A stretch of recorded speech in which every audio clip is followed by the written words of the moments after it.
សួស្តីបងប្អូនទាំងគ្នាថ្ងៃនេះខ្ញុំចង់និយាយអំពីតើហេតុអ្វីបានជាខ្មែរគួរតែចាប់សហរដ្ឋអាមេរិកតើហេតុអ្វីបានជាអនាគតនៃពិភពលោកវាគឺជាសហរដ្ឋអាមេរិកខ្ញុំមានហេតុផល4យ៉ាងដើម្បីយកមកចែករំលែកជូនដល់បងប្អូនហេតុផលទី1អនាគតនៃពិភពលោកគឺផ្អែកទៅលើ AI នេះគឺជាកុំព្យូទ័រដែលចេះគិតដោយខ្លួនឯងហើយមានប្រាជ្ញាឆ្លាតជាងមនុស្សទៅទៀតប្រទេសណាដែលអាចបង្កើត AI ដែលឆ្លាតជាងគេលើពិភពលោកបានមុនគេប្រទេសនោះគឺនឹងក្លាយជាអ្នកត្រួតត្រាពិភពលោកក្នុងពេលវេលាឥឡូវនេះក្រុមហ៊ុនរបស់សហរដ្ឋអាមេរិកស្ទើរតែទាំងអស់គឺសុទ្ធតែជាអ្នកនាំមុខខាងបច្ចេកវិទ្យា AI គ្មានប្រទេសណាអាចប្រកួតប្រជែងឈ្នះបានទេពីព្រោះតែក្រុមហ៊ុនបច្ចេកវិទ្យាធំៗរបស់សហរដ្ឋអាមេរិក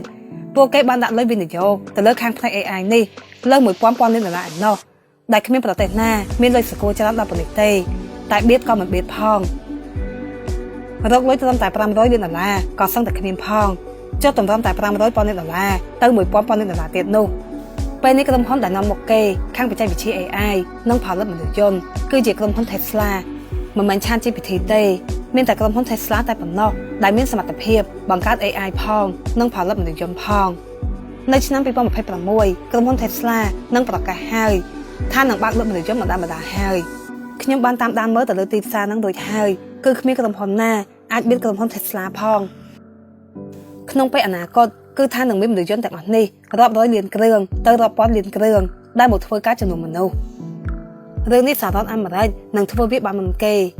វាប្រៀបដូចជាចំនួន10ឆ្នាំមុនដែលក្រុមហ៊ុន Tesla ផលិតបានរថយន្តអគ្គិសនីអញ្ចឹងដែលជារថយន្តមានគុណភាពខ្ពស់ជាងគេដែលមនុស្សចង់ទិញចង់បានហើយលើកនេះវាគឺជាមនុស្សយន្តម្ដងតម្រូវការនេះនឹងគ្មានដែនកំណត់ទេហើយផលទី2សហរដ្ឋអាមេរិកគឺមិនមែនត្រឹមតែជាសហរដ្ឋអាមេរិកនោះទេតាមពិតសហរដ្ឋអាមេរិកគឺប្រៀបដូចជាពួកលោកខាងលិចទាំងអស់អញ្ចឹង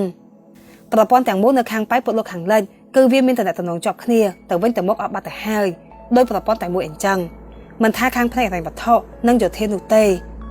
សហរដ្ឋអាមេរិកគឺជាក្បាលម៉ាស៊ីនដ៏ធំមួយសម្រាប់ប្រទេសចុង40ប្រទេសឯណោះ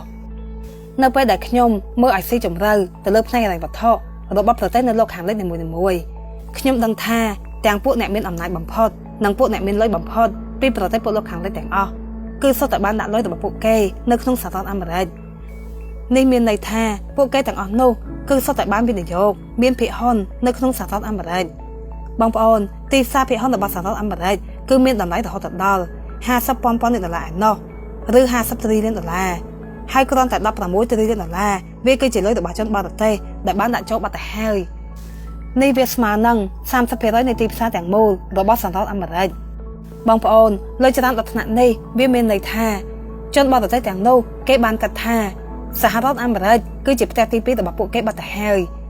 ដូចនេះពួកគេមិនចង់ឲ្យសហរដ្ឋអាមេរិកធ្លាក់ទេតើហេតុអ្វីបានជាពួកគេចូលចិត្តសហរដ្ឋអាមេរិកម្ល៉េះព្រោះតែសហរដ្ឋអាមេរិកគឺជាប្រទេសតែមួយគត់ដែលលូតលាស់ខ្លាំងដែលជួយឲ្យមនុស្សបានចំណេញចំណែកឯប្រទេសដើមរបស់ពួកគេវិញគឺមិនងាយស្ទុះឡើងដោយសហរដ្ឋអាមេរិកទេប្រទេសរបស់ពួកគេនៅតែដដែល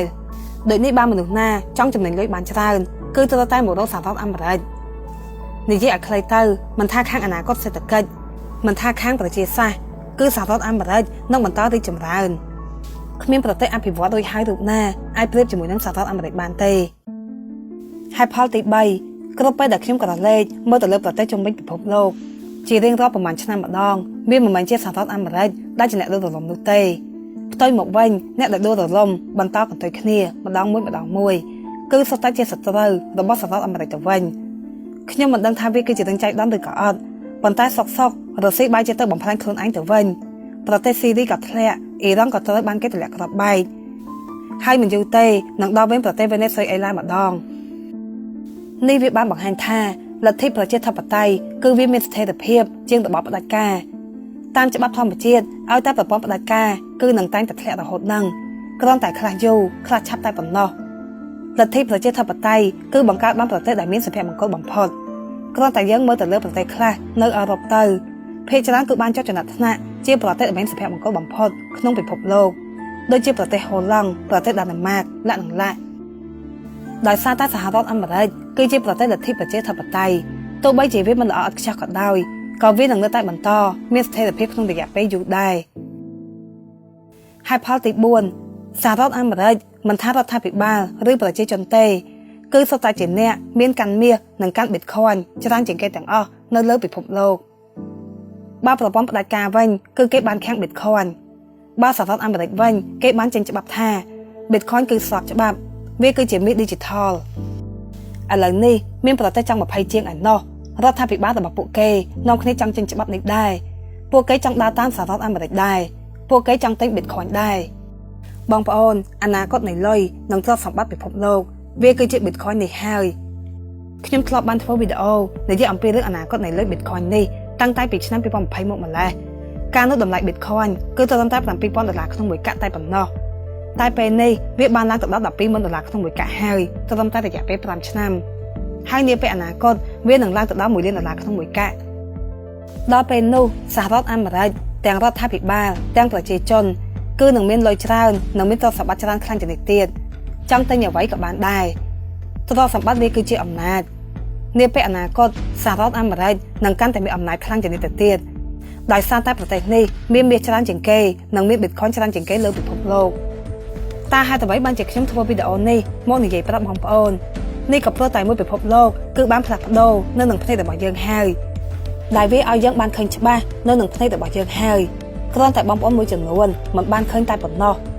ខ្ញុំចង់ឲ្យបងប្អូនខ្មែរបានចូលរួមជាមួយនឹងសហរដ្ឋអាមេរិកនឹងគេដែរឲ្យបងប្អូនទទួលបានភាពចំណេញទទួលបានភាពមានបាននេះពីអ្វីដែលមួយពិភពលោកបានប្រែប្រួលនេះផងដែរយើងទៅឲ្យទាន់គេលើពីនេះទៀតការដែលយើងបានចូលរួមជាមួយនឹងសហរដ្ឋអាមេរិកគឺវាផ្ដល់ឲ្យយើងនៅការធានាសុវត្ថិភាព